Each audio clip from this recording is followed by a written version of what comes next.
Los arroyos, las montañas, los montes, las colinas son testigos de que unos hombres le hablaron a Dios nuestro Señor con el santo nombre de ¡Viva Cristo Rey y viva Santa María de Guadalupe!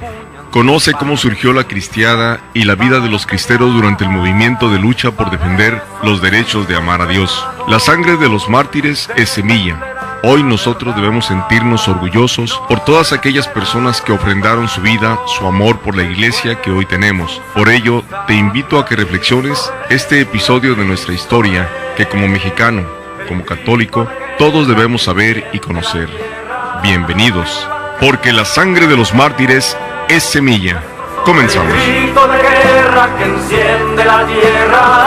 ¡Viva Cristo Rey, nuestro soberano Señor! ¿Qué tal? Muy buen día. Gracias por estar con nosotros en este programa La sangre de los mártires es semilla. Un programa a cargo del Movimiento Católico Nacional Cristo Rey, del cual su servidora es miembro activo desde hace algunos años.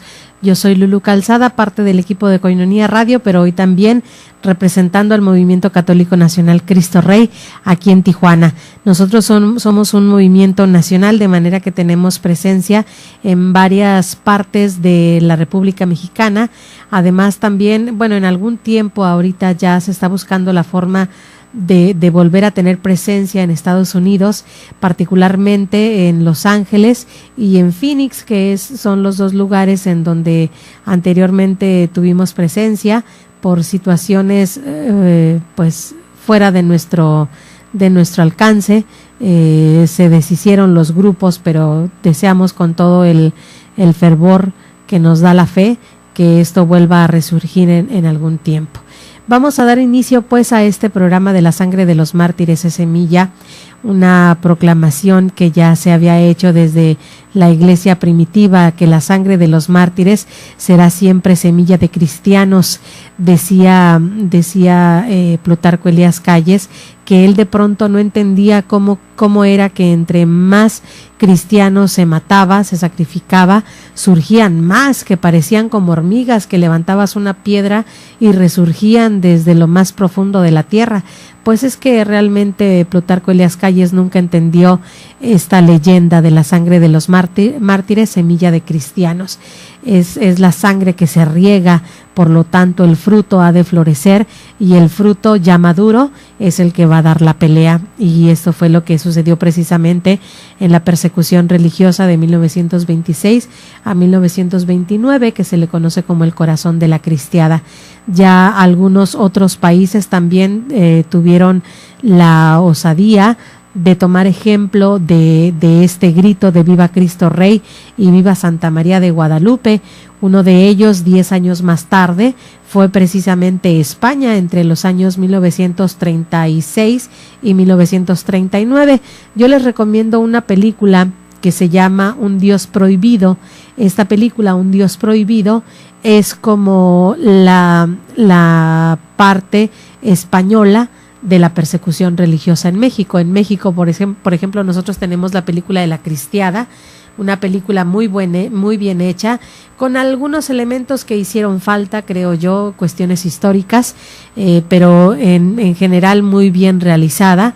Y también Un Dios Prohibido es la persecución religiosa que se vive en España. En particular cuenta la historia de un grupo nutrido de seminaristas que son tomados a la fuerza y los encarcelan y los van matando, no uno por uno, pero sí por pequeños grupos, entre 4 o 5 grupos se los llevaban y los asesinaban, y ellos estaban convencidos de gritar al final viva Cristo Rey, y de hecho ellos hacen recuento de la persecución en México y dicen en la película que ellos van a tomar también ese grito de viva Cristo Rey porque ellos se sienten soldados pues de Cristo Rey del universo. Quien da parte del testimonio en esta historia española son 2 seminaristas que, siendo argentinos, se van a estudiar a España la parte teológica, y como ahí solamente quieren asesinar, el gobierno de España quiere asesinar solamente españoles, excluyen de ese grupo de seminaristas españoles a estos dos argentinos que posteriormente son llevados a dar testimonio de lo que ellos vieron y escucharon mientras eran también reos de muerte, hasta que se les descubre que eran argentinos y los sacan de ese grupo que habrá de ser asesinado. No les estoy platicando todo el contexto de la película es muy bonita, se las recomiendo. Si ustedes tienen oportunidad de conseguirla, porque es muy difícil, porque es una producción española, no llega tan fácilmente aquí a América Latina, la pueden ver a través de internet, que fue lo que yo hice, con una buena calidad, ya autorizada para que esta película esté en este canal de videos YouTube, y ahí pueden verla completa y van a disfrutarla mucho y van a recordar mucho momentos de la persecución religiosa también en México. Un Dios prohibido habla sobre la persecución española entre los años 1936 y 1939. Años más adelante, años más tarde, pero el corazón de esta persecución española es justamente 10 años después de que se da la persecución religiosa aquí en México.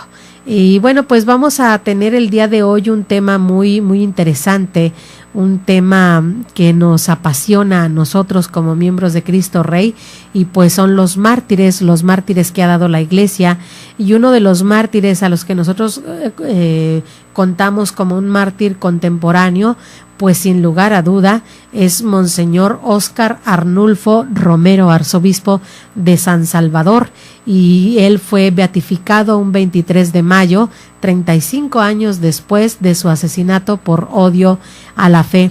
Pocos años después de su martirio, ya San Juan Pablo II pidió que la memoria del celoso y venerado arzobispo que salvadoreño sea respetada y que no se manipule por intereses ideológicos, porque sabemos que Monseñor Romero fue un gran defensor del pueblo y que tuvo demandas fuertes hacia el gobierno y hacia las situaciones de injusticia que estaba viviendo su pueblo. Por eso San Juan Pablo decía: por favor, pido en memoria de este gran hombre, mártir de nuestro tiempo, y un hombre que de verdad fue cuidadoso de su pueblo, que respeten su memoria, que respeten su vida y que no sea esta manipulada por ningún interés de nadie. Entonces vamos a iniciar hablando un poco sobre la vida de este hombre que es beato, Monseñor Óscar Arnulfo Romero. Y antes de iniciar propiamente con la biografía, pues hubo un momento en el que el pueblo de El Salvador se enteró de la noticia que iba a ser beatificado este hombre al que ya amaba mucho el pueblo.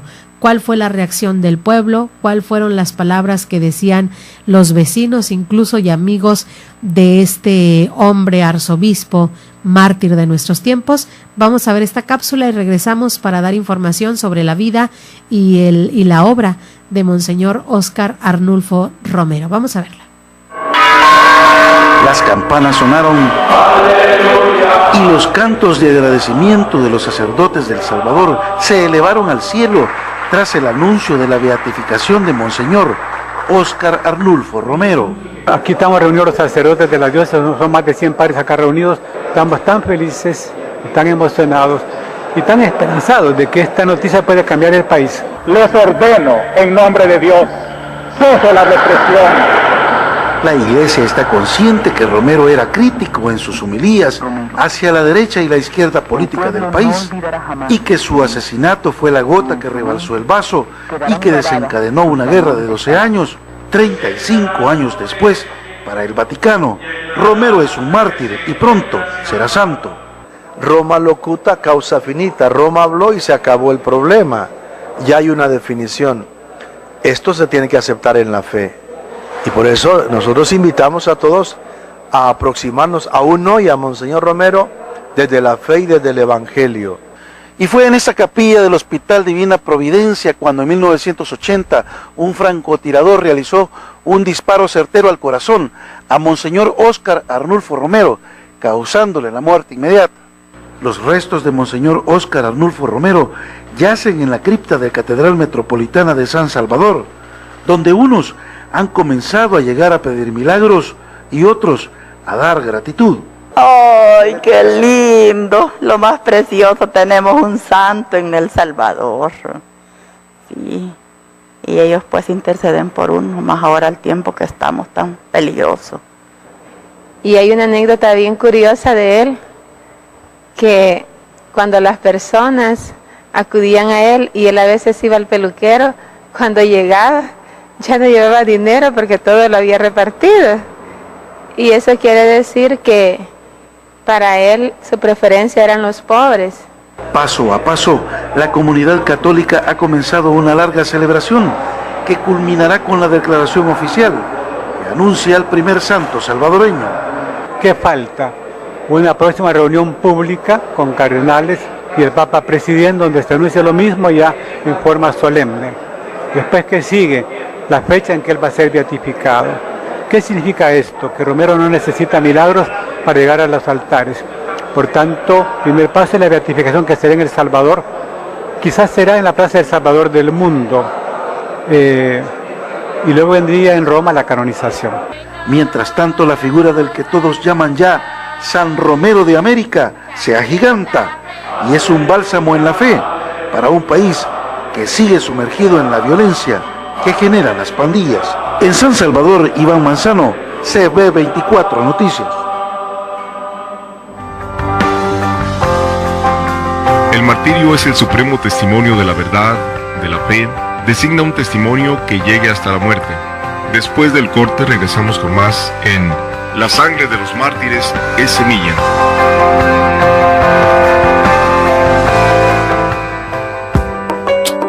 Desayuno Proayuda a Koinonia Radio. Ayúdanos, colabora y diviértete. Sábado 6 de junio, en Restaurant La Escondida, en punto de las 9 de la mañana, celebrando el 25 aniversario sacerdotal del Padre Jeff. Asiste con nosotros y celebremos juntos. Además, invitado especial, Horacio Trujillo, con una predicación y oración de sanación. Cooperación 120 pesos. Desayuno Proayuda a Koinonia Radio. Infórmate 608-3652. 608-3652. Koinonia Radio, la radio de la Arquidiócesis de Tijuana y la Arquidiócesis de Tijuana en tu radio.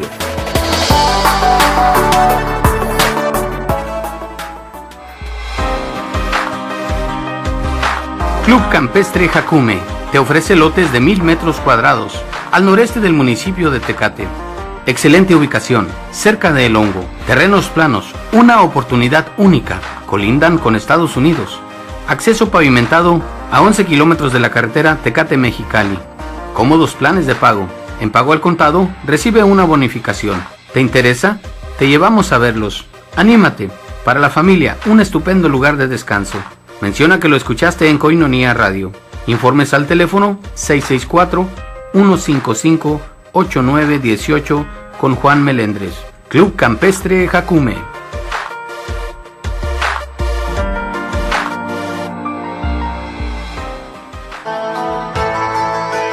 Miel silvestre Koinonia, 100% natural, 100% virgen.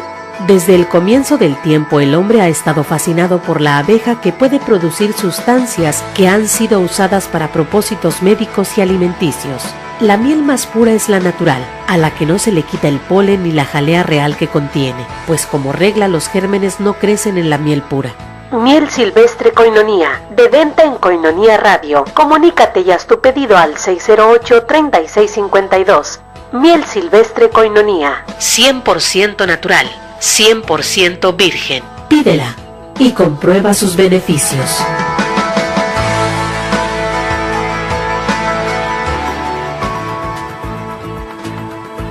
Nuevo producto de venta en Koinonia Radio. Vinagreta Koinonia, ideal para sus ensaladas, pescados y carnes. Contiene vinagre de manzana y aceite de oliva, adicionado con moringa, lo que le da un sabor extraordinario a sus platillos, aparte de que los enriquece con los beneficios de la moringa, bien llamada el árbol de la vida. Lo tenemos en presentación de medio litro. Pide ya tu vinagreta Koinonia y dale un sabor especial a tus comidas familiares. Si estás interesado, llámanos 608-3652. Koinonia Radio, a tus órdenes. Vinagreta Koinonia, ideal para sus ensaladas, pescados y carnes.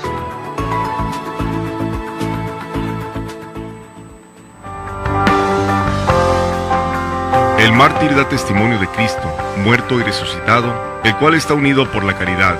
El programa La Sangre de los Mártires es Semilla está de regreso.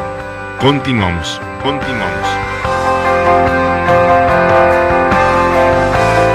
Continuamos con más información aquí en La Sangre de los Mártires es Semilla.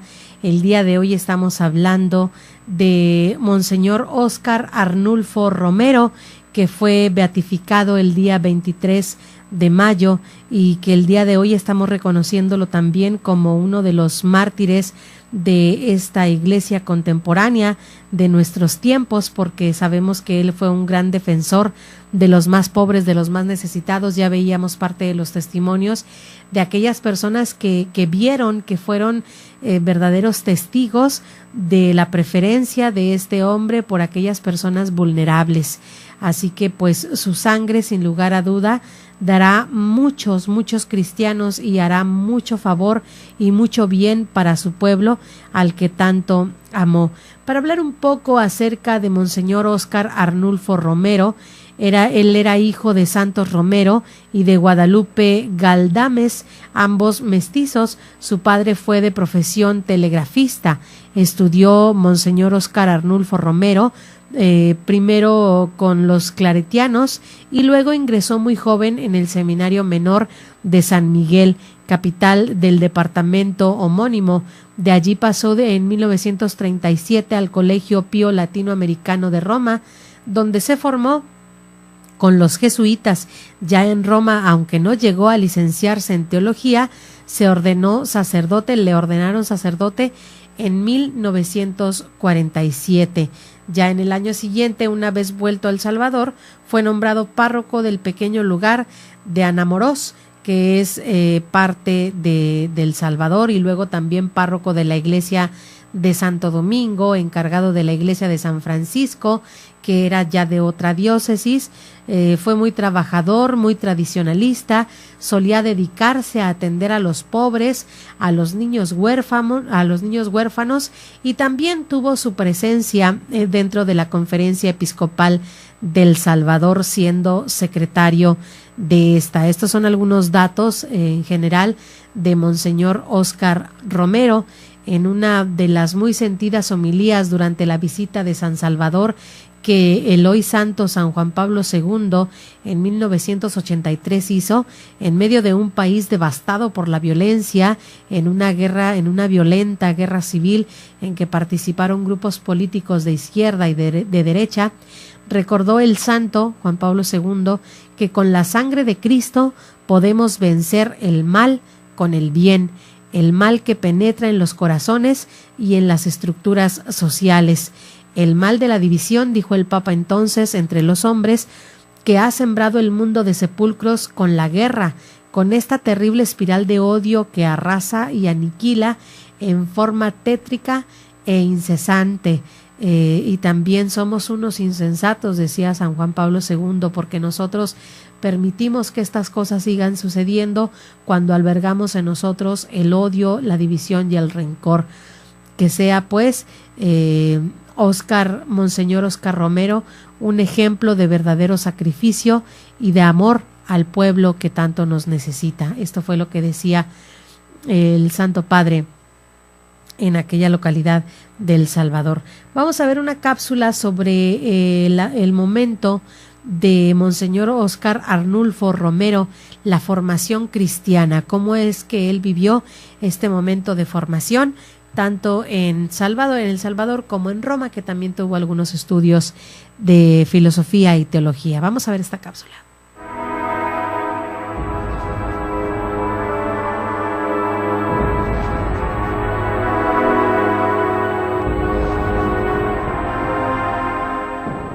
Esta era la situación de violencia que vivía el país, mientras Óscar vivía un ambiente de tranquilidad y estudios en el seminario, avanzando en su formación sacerdotal.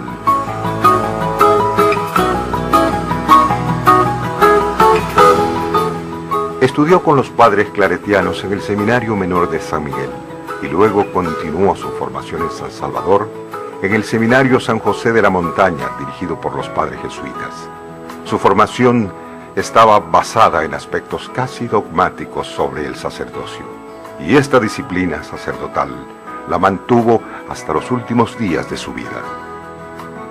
En 1937, por su capacidad académica, disciplina y espiritualidad, fue elegido junto a su mejor amigo Rafael Valladares para ir a Roma y terminar sus estudios sacerdotales en el Colegio Pío Latinoamericano. Roma se vuelve su nuevo hogar, donde continúa labrando su sueño de infancia, el sacerdocio.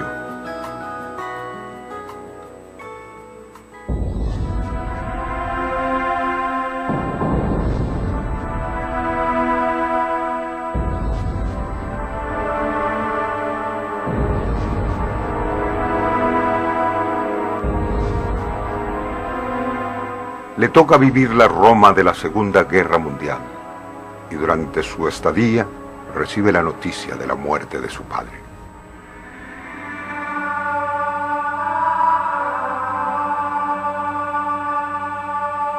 En 1941 concluye sus estudios sacerdotales en la Pontificia Universidad Gregoriana, pero debido a su edad es obligado a esperar a cumplir los 25 años de vida que exigían los cánones para consagrarse al sacerdocio. El 4 de abril de 1942, en el Colegio Pío Latinoamericano, Romero deja de ser rebaño para convertirse en pastor.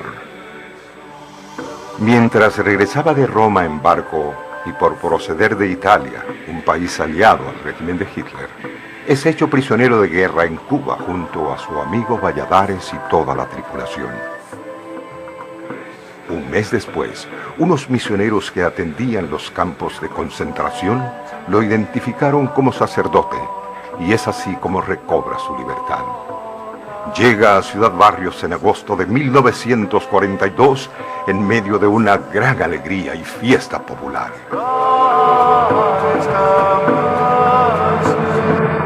El cuarto monseñor era el último, aquel. Ese cuarto estaba destinado solo para él. Estaba vacío. Tenía una tijera porque no le gustaba que pusieran cama adornada, ¿no? Él era bien sencillo. Fíjate, él, hasta el pantalón que andaba puesto ya no era de él, ni los zapatos. ¿Por qué quiero ser sacerdote? Para correr el riesgo que muchos jóvenes no saben ver. Porque quiero ser en el pueblo de Dios signo de unidad y proclamar la buena nueva a los necesitados. Porque de esta forma hago presente a Cristo y su Evangelio en el mundo de una manera más completa y más entregada. Mira, Monseñor era un estorbo para aquellos que aquí en El Salvador siempre han querido vivir de sus privilegios. Era un estorbo para aquellos que piensan que las mayorías populares tienen que estar al servicio de esas minorías que siempre han sido privilegiadas.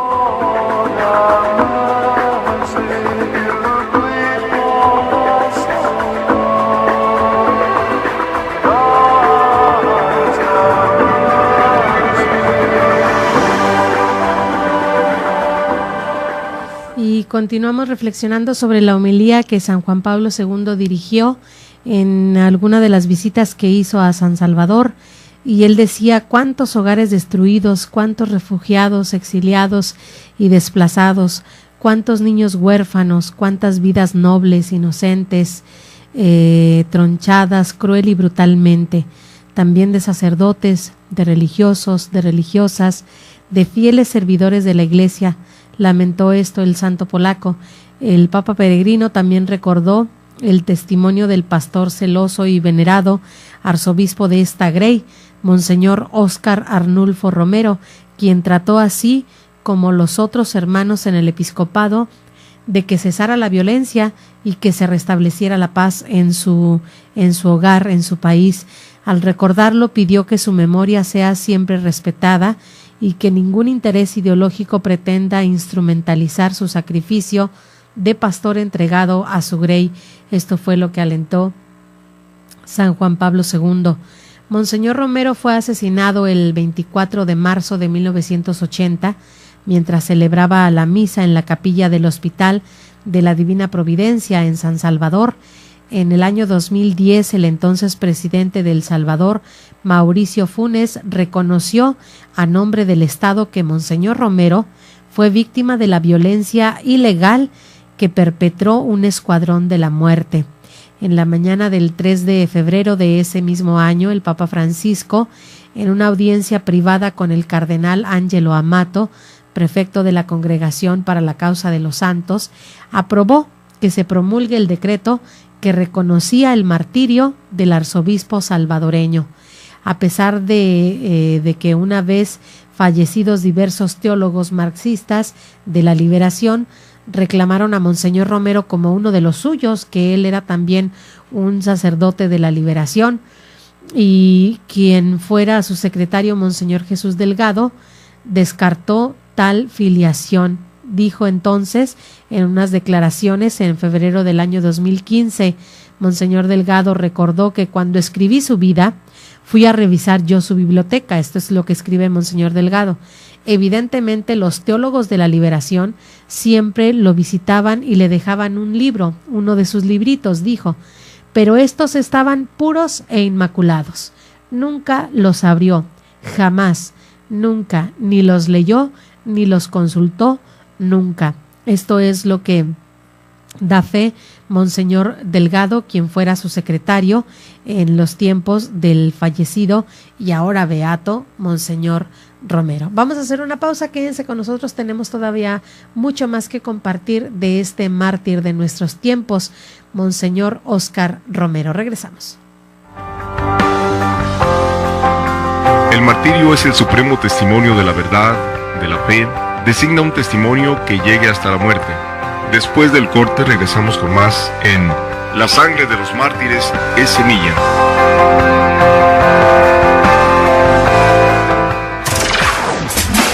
Koinonia Radio Cultural, un puente de comunicación entre el mundo y la cultura. De la cámara oscura a la taquilla, el origen del cine. En el siglo IV antes de nuestra era, el filósofo chino Mozi realizó uno de los primeros análisis sobre la cámara oscura, antecesora del cine que fue estudiada también por Aristóteles y Leonardo da Vinci. En el año 188, Ting Huang, también de China, creó un cilindro con imágenes que al girar daba movimiento a las ilustraciones. Este primitivo artefacto llamado zoótropo es una de las bases de la cinematografía. En el siglo XIX, Henry Fox Talbot concibió el calotipo, el mismo proceso para revelar fotos que fue modificado y utilizado en los siglos XIX, XX y XXI. Con este extraordinario invento, Edward Muybridge y Etienne Jules Marie, comisionados por el gobernador de California, crearon la primera imagen en movimiento. Muchos años más tarde, los hermanos Lumière inventaron el cinematógrafo, un dispositivo capaz de grabar, revelar y proyectar películas. La primera proyección con este artefacto se llevó a cabo en 1895. Un año después, el cinematógrafo fue utilizado por Georges Méliès, quien es considerado el padre del cine narrativo que conocemos hoy en día. Méliès también es el responsable de la creación de los primeros efectos especiales fílmicos. En 1927 apareció la primera película con sincronización entre imagen y diálogo. En los 50 se introdujeron el sonido estereofónico, las proyecciones en 3D y se popularizaron las cintas a color. Finalmente, en los 70, aparecieron los primeros largometrajes con gráficos creados por computadora, dando origen al cine de blockbusters que domina las taquillas desde entonces. Koinonia Radio Cultural, alzando la voz para evangelizar.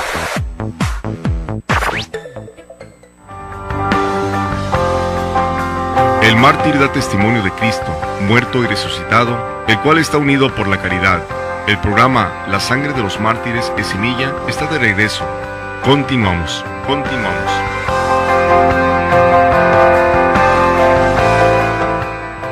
Estamos de regreso y continuamos hablando sobre la vida y obra de Monseñor Óscar Romero, un mártir de nuestros tiempos, un salvadoreño que entregó su vida por la causa de Cristo en los suyos, en los semejantes, en los más necesitados, los pobres, los niños, los huérfanos, los ancianos, y que murió de una manera muy trágica ya por un escuadrón de la muerte, que ya había planeado, por supuesto, con mucha anticipación, el cómo acabaría con la vida de el hoy beato Óscar Romero. Murió en el momento, específicamente en el momento de las ofrendas, cuando él está en este momento preparando la mesa para poder realizar la transubstanciación, para iniciar con la plegaria eucarística, y antes de que esto se pudiera pronunciar, pues le arrebatan cruelmente la vida. Ya decíamos que algunos teólogos de la liberación habían tratado de decir que él era de los suyos, que Monseñor Romero era uno de los teólogos de la liberación, cosa que Monseñor Delgado, secretario particular de Monseñor Óscar Romero, pues negó profundamente, recordando que al momento de hacer una revisión de su biblioteca, pues los libros de aquellos teólogos de la liberación, esos libros que le llevaban, nunca los abrió, que jamás estuvo leyéndolos y que tampoco nunca los consultó. Agregaba también Monseñor Delgado: en cambio, todos los libros de los padres de la Iglesia estaban manoseados por aquí y por allá, eran la fuente de su inspiración, aseguró. Por el contrario, también Monseñor Romero tuvo un gran afecto y cercanía por el fundador del Opus Dei, San José María Escrivá de Balaguer, a quien conoció en 1974 allá en Roma.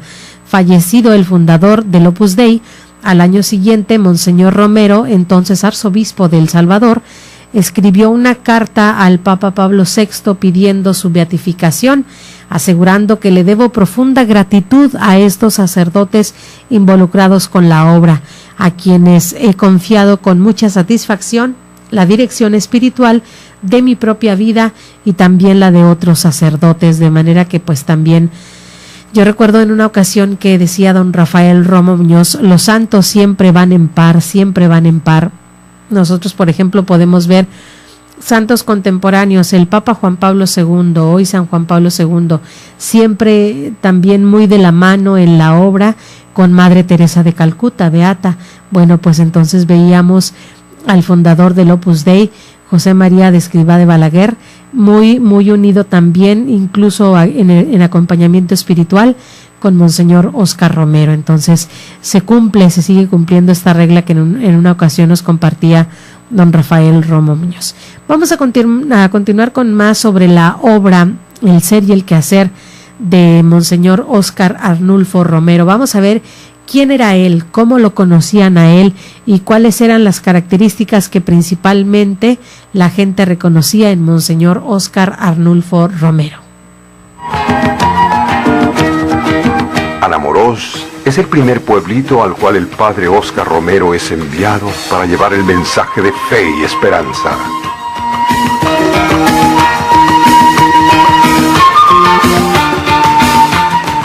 A veces nos ponemos a platicar de lo que me contaba del Roma y todas las cosas por allá. Y le vi aquí como estamos aquí en esta... No, me dice, pero estamos aprendiendo. Porque las cosas que uno conoce aquí no se conocen en ninguna parte del mundo. Y esto de convivir con la gente pobre, me dice, es la mejor bendición que puede haber. Porque es gente más sincera.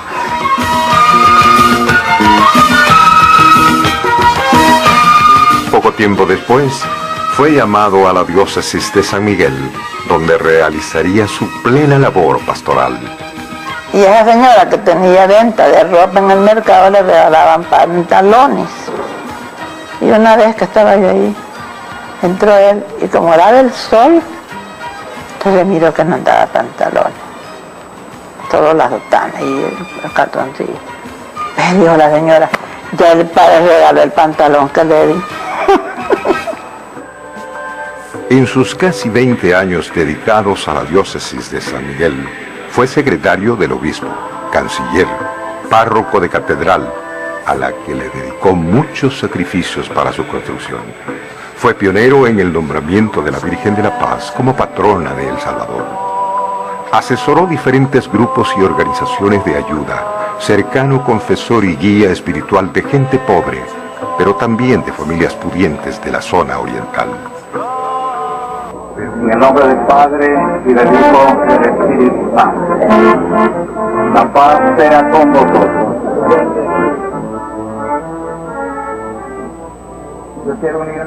Ya cuando llegó Monseñor Romero a tomar posesión de la arquidiócesis, que creíamos que iba a ser un obispo, que todo lo que habíamos aprendido con el padre Octavio, él lo iba a llegar a deshacer y a votar, porque se suponía que era un obispo que lo había elegido la oligarquía y que iba a estar más de parte de los oligarcas que de los pobres. Pero resulta ser que nos da una gran sorpresa. Pero no todo era felicidad en la vida del virtuoso sacerdote. Sus múltiples actividades y su concepto de sacerdocio casi angelical le trae conflictos con algunos sacerdotes de la diócesis, quienes lo ven celosamente como el segundo después del obispo. Y donde yo pongo mis pies, sé que ya los puso Cristo y ha dejado un gran calor de amor, porque aunque ve allí señales de sangre, de espinas, de escupidas, de polvo, de dolor, sé que son los pasos del amor que va dando el Señor, y que todo aquel que lo sigue no va siguiendo a un tirano, va siguiendo al Salvador, al verdadero Mesías. En la vida del padre Romero estaba plasmado su amor a las comunicaciones. Se convierte en director del semanario Chaparrastique de la diócesis. Además, escribe para el Diario de Oriente y participa en diferentes medios de comunicación. En lo espiritual, su vida como sacerdote estaba ligada a los principios dogmáticos que había aprendido en su formación. Amigos cercanos sabían del castigo corporal del padre Romero con el cilicio y la disciplina. Nadie cuestionaba que su dimensión sacerdotal estaba basada en los más ortodoxos y tradicionales conceptos de vida sacerdotal. Pero también gustaba de lo sencillo, de la diversión, del circo y de la música, y su energía sacerdotal lo llevó, sin quererlo, a obtener un gran prestigio en su diócesis natal.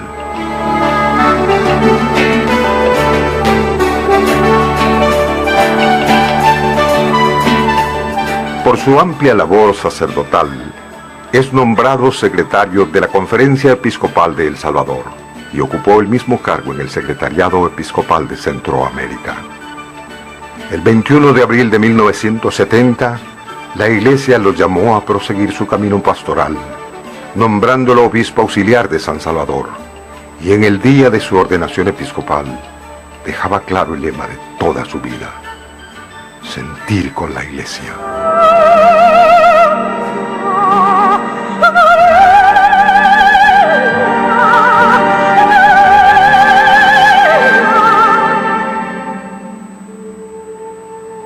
Y bueno, seguimos analizando, viendo y también tomando ejemplo de Monseñor Óscar Romero, que fue beatificado el 23 de mayo para esta iglesia y además primer santo de El Salvador. También estamos haciendo algunos análisis sobre la vida, sobre su obra, y según un estudioso que empezó a conocer la vida de este santo para poder hacer un libro biográfico de este santo, su apellido es Hernández. Cuando comenzó a estudiar los documentos biográficos de Monseñor Romero, se dio cuenta de que ya no tenía un retrato, sino como una caricatura de Monseñor Romero, y eso creo que ha pasado porque en los últimos 35 años los salvadoreños pues han alterado mucho su figura con tal de hacerla semejante a un ideal, a un proceso, pues en fin, a un cierto grupo de personas que solamente busca intereses políticos, de manera que él dice, ya me daba cuenta que no era una biografía, sino una caricatura de Monseñor Romero. Así que vamos a conocer algunos aspectos que probablemente no teníamos muy en cuenta de Monseñor Óscar Romero. Esto en el siguiente bloque. Vamos a hacer una pausa. Quédese con nosotros, esto es La Sangre de los Mártires es Semilla. El martirio es el supremo testimonio de la verdad, de la fe, designa un testimonio que llegue hasta la muerte.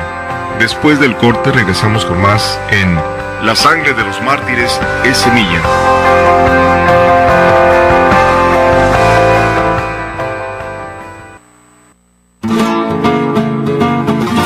Miel silvestre, 100% natural, 100% virgen. Koinonia presenta recetas para una vida mejor. Enfermedades del corazón. Haga una pasta de miel con canela. Unte pan y cómalo regularmente en el desayuno, en lugar de mermelada o mantequilla. Reduce el colesterol en las arterias y previene ataques al corazón. También previene nuevos ataques en personas que ya tuvieron un primero. El uso regular de este producto mitiga la pérdida del aliento y fortalece los latidos del corazón. En Estados Unidos y Canadá, donde se utiliza esta pasta continuamente en casas de retiro, se ha descubierto que miel con canela revitaliza las arterias y venas de los pacientes ancianos y las limpia. Miel silvestre, 100% natural, 100% virgen. Koinonia presentó recetas para una vida mejor.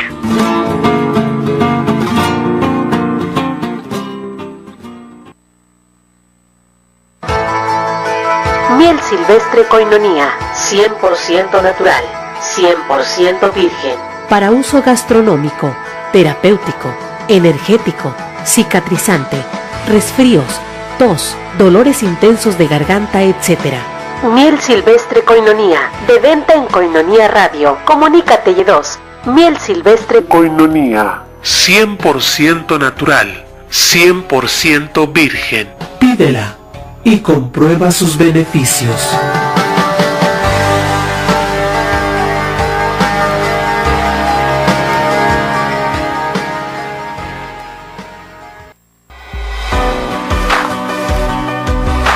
Club Campestre Jacume te ofrece lotes de 1000 metros cuadrados al noreste del municipio de Tecate. Excelente ubicación, cerca de El Hongo, terrenos planos, una oportunidad única, colindan con Estados Unidos. Acceso pavimentado a 11 kilómetros de la carretera Tecate-Mexicali. Cómodos planes de pago. En pago al contado, recibe una bonificación. ¿Te interesa? Te llevamos a verlos. Anímate. Para la familia, un estupendo lugar de descanso. Menciona que lo escuchaste en Koinonia Radio. Informes al teléfono 664-155-8918 con Juan Melendres. Club Campestre Jacume.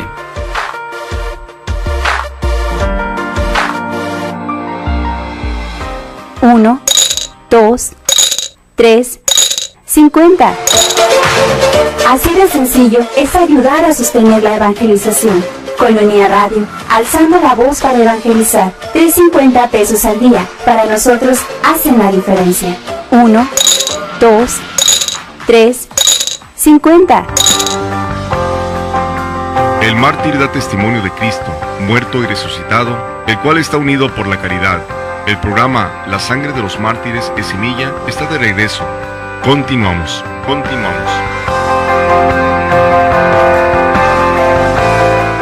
Estamos en el último bloque del programa La Sangre de los Mártires es Semilla, hablando este día de Monseñor Óscar Romero, asesinado por odio a la fe, uno de los mártires de nuestros tiempos. Luego de su asesinato, cuando celebraba la Eucaristía en 1980, él comienza a ser muy manipulado, sobre todo por la izquierda más radical del país, y eso también pesó en contra de su imagen para muchos salvadoreños. Esto fue lo que lamentó un estudioso de su biografía sobre Monseñor Óscar Arnulfo Romero. También dijo: somos hijos de una guerra civil que polarizó el país y todavía lo mantiene bastante polarizado. Número 1. Monseñor Romero no era marxista, sino un convencido del Evangelio. Hernández Aguilar ha estudiado el diario de Monseñor Romero, sus cartas pastorales y las 8 tomos de sus homilías, en las que aseguró se puede encontrar una dimensión integral del personaje, las cosas que realmente decía. Monseñor Romero encarnaba un llamamiento evangélico, encarnaba ese llamado que Jesús nos hacía de cuidar a los pobres, de velar por los demás, no encerrándonos en nuestro propio ombligo. Lamentablemente, señaló, hay gente que piensa que él solamente criticó la violencia de parte del ejército, que por supuesto que la criticó y fue muy claro y muy duro en ello, pero también criticó la violencia que en aquel momento comenzaba a hacer la guerrilla. Monseñor Romero, aseguró el experto, fue además muy enfático, primero al decir que no estaba a favor del marxismo, pero además que la violencia radicalizaba las ideas marxistas y que éstas no conducían a nada bueno. Monseñor Romero era un hombre de profunda oración y fiel a la Iglesia Católica hasta el último día. Todo lo consultaba con el magisterio, con una obediencia especial al Papa, a quien él reconocía como Cristo en la tierra. Vamos a continuar viendo parte de la biografía de Monseñor Óscar Romero en esta cápsula que les vamos a presentar. Ahora el mártir Óscar Romero denuncia también, es un defensor de la justicia social y por lo tanto denunciaba la injusticia en esta sociedad que vivía su país. Vamos a ver esta cápsula. Aunque la primera visita de Monseñor Romero a Roma le significó un gesto de solidaridad cuando Pablo VI le dice: «Ánimo, usted es el que manda», no fue esa la misma suerte en su segunda visita con el Papa Juan Pablo II, quien reconoce su difícil situación de pastoreo, pero también le pide prudencia en sus predicaciones. El 12 de mayo de 1977, Monseñor Romero recibe otra trágica noticia. El padre Alfonso Navarro, a sus 35 años de edad, era asesinado de una forma violenta. Iguales noticias recibiría el 28 de noviembre de 1978 con el asesinato del padre Ernesto Barrera. El 20 de enero de 1979 con el asesinato del padre Octavio Ortiz junto a 4 catequistas. El 20 de junio de 1979 con el asesinato del padre Rafael Palacios y el 4 de agosto de 1979 con el asesinato del padre Napoleón Macías. Sacerdotes, catequistas, celebradores de la palabra y cristianos comprometidos estaban siendo asesinados. Monseñor Romero, lejos de callar, intensificó el llamado contra la violencia. En febrero de 1978, la Universidad de Georgetown, en Estados Unidos, le otorgó el doctorado honoris causa por su defensa de la vida humana. De igual forma, en 1979 recibe el prestigioso honoris causa de la Universidad de Lovaina, en Bélgica, confirmando la dimensión de su fe desde la opción preferencial por los pobres. También fue postulado en 1979 al Premio Nobel de la Paz y en 1980 recibió el Premio de la Paz de la Acción Ecuménica Sueca. Vienen a significar en este momento para un predicador de la paz un estímulo muy poderoso. Es la voz de tierras lejanas y por eso juicios imparciales, desinteresados, que comprenden lo que muchas veces aquí entre nosotros no se quiere comprender.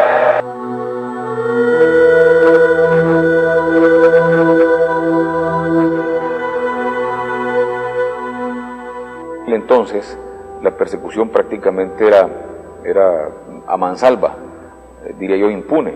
No había ninguna confrontación y toda aquella persona que tenía una opinión diferente, que pretendía darle 2 o 3 niveles mayores de democracia a lo que estaba viviendo El Salvador en aquel momento, era considerado extremista, subversivo o comunista, y así era perseguido.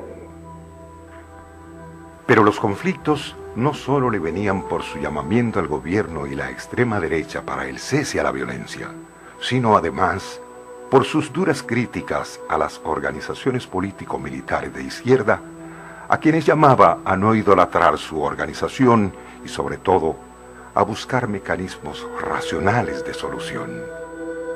Por tal motivo, los sectores más radicales de la izquierda estaban convencidos que Monseñor Romero no se convertiría nunca en un aliado de su proyecto revolucionario. Esta misma iglesia que defiende el derecho de organización y apoya todo lo justo de sus reivindicaciones, no puede estar de acuerdo con las violencias desproporcionadas de las fuerzas de la organización, ni con sus estrategias de destrucción y de crueldad que las hacen igualmente represivas que sus fuerzas antagónicas. Hacer la revolución no es matar a uno que otro hombre, porque solo Dios es dueño de la vida. Hacer la revolución no es hacer pintas en las paredes ni gritar desaforado en las calles. Hacer la revolución es reflexionar proyectos políticos que estructuren mejor un pueblo justo y de hermanos.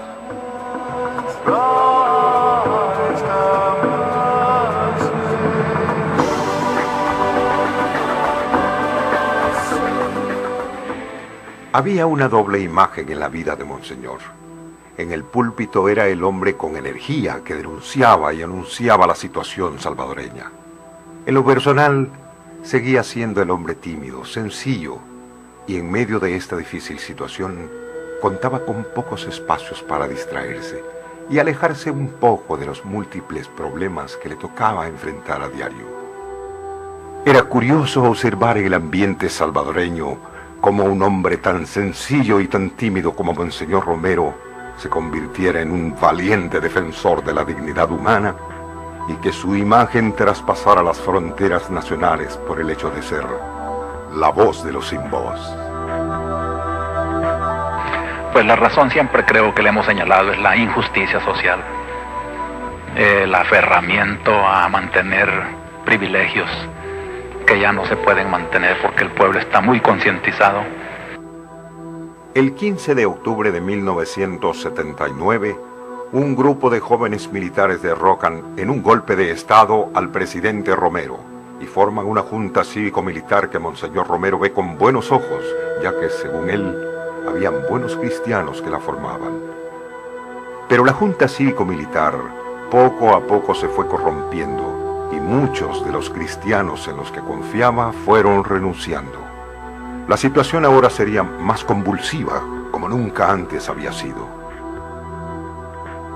Ya a finales de 1979, Monseñor Romero conocía el eminente peligro que acechaba contra su vida y en muchas ocasiones hizo referencia a ello, consciente del temor humano.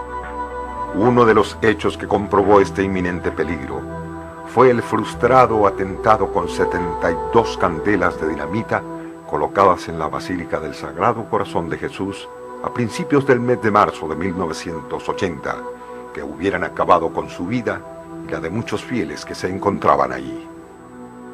Padre, perdónalos porque no saben lo que hacen. El domingo 23 de marzo de 1980, Monseñor Romero pronunció la más clara homilía en contra de la violencia causada por las extremas, sobre todo la de la derecha, la cual fue considerada por algunos como su sentencia de muerte debido a la dureza de su denuncia. Y con esto nos despedimos. Muchas gracias por haber estado con nosotros. Yo soy Lulú Calzada, parte del equipo de Koinonia Radio, y agradezco en los controles técnicos a Josué Cázares. Y a ustedes la preferencia en esta programación. Continúe con nosotros. Estamos también a través de internet en www.tjcatólico.com. Esto fue La Sangre de los Mártires es Semilla. Que tengan muy buen día. Gracias por habernos acompañado este día en tu programa. La Sangre de los Mártires es Semilla. Te esperamos en la siguiente emisión aquí en Koinonia Radio, levantando la voz para evangelizar. Dios les bendiga. Sí, yo muero por Cristo, que no muere jamás. ¡Viva Cristo Rey! El grito de guerra que enciende la tierra. ¡Viva Cristo Rey! Nuestro soberano Señor, nuestro capitán y campeón. Pelear por él es todo un honor. Desde la iglesia primitiva, que la sangre de los mártires será siempre semilla de cristianos, decía Plutarco Elías Calles, que él de pronto no entendía cómo era que entre más cristianos se mataba, se sacrificaba, surgían más que parecían como hormigas, que levantabas una piedra y resurgían desde lo más profundo de la tierra. Pues es que realmente Plutarco Elías Calles nunca entendió esta leyenda de la sangre de los mártires, mártires, semilla de cristianos. Es la sangre que se riega, por lo tanto el fruto ha de florecer y el fruto ya maduro es el que va a dar la pelea, y esto fue lo que sucedió precisamente en la persecución religiosa de 1926 a 1929, que se le conoce como el corazón de la cristiada. Ya algunos otros países también tuvieron la osadía de tomar ejemplo de este grito de Viva Cristo Rey y Viva Santa María de Guadalupe, uno de ellos 10 años.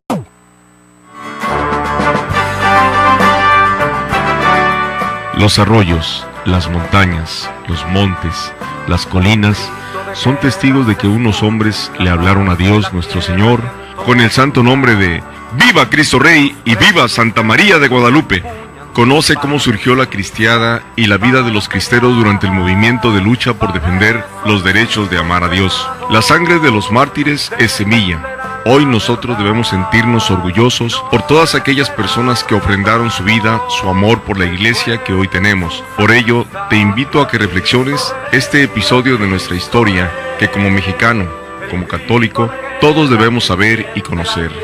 Bienvenidos, porque la sangre de los mártires es semilla. Comenzamos. El grito de guerra que enciende la tierra. ¡Viva Cristo Rey, nuestro soberano Señor! ¿Qué tal? Muy buen día. Gracias por estar con nosotros en este programa La Sangre de los Mártires. De hecho, ellos hacen recuento de la persecución en México y dicen en la película que ellos van a tomar también ese grito de Viva Cristo Rey, porque ellos se sienten soldados, pues, de Cristo Rey del universo. Quien da parte del testimonio en esta historia española son dos seminaristas que, siendo argentinos, se van a estudiar a España la parte teológica, y como ahí solamente quieren asesinar, el gobierno de España quiere asesinar solamente españoles, excluyen de ese grupo de seminaristas españoles a estos dos argentinos, que posteriormente son llevados a dar testimonio de lo que ellos vieron y escucharon mientras eran también reos de muerte, hasta que se les descubre que eran argentinos y los sacan de ese grupo que habrá de ser asesinado. No les estoy platicando todo el contexto de la película es muy bonita, se las recomiendo.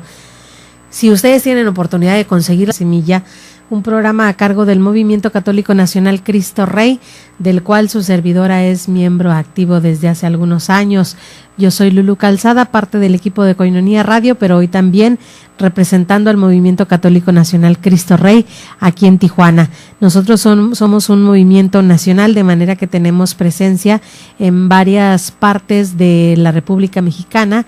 Además también, en algún tiempo ahorita ya se está buscando la forma de volver a tener presencia en Estados Unidos, particularmente en Los Ángeles y en Phoenix, que son los dos lugares en donde anteriormente tuvimos presencia por situaciones pues fuera de nuestro alcance.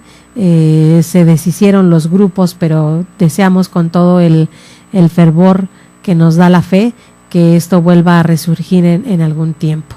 Vamos a dar inicio pues a este programa de La Sangre de los Mártires es semilla, una proclamación que ya se había hecho más tarde. Fue precisamente España entre los años 1936 y 1939. Yo les recomiendo una película que se llama Un Dios Prohibido. Esta película, Un Dios Prohibido, es como la parte española de la persecución religiosa en México. En México, por ejemplo, nosotros tenemos la película de La Cristiada, una película muy bien hecha, con algunos elementos que hicieron falta, creo yo, cuestiones históricas, pero en general muy bien realizada. Y también Un Dios Prohibido es la persecución religiosa que se vive en España. En particular cuenta la historia de un grupo nutrido de seminaristas que son tomados a la fuerza y los encarcelan y los van matando, no uno por uno, pero sí por pequeños grupos, entre 4 o 5 grupos se los llevaban y los asesinaban, y ellos estaban convencidos de gritar al final Viva Cristo Rey, y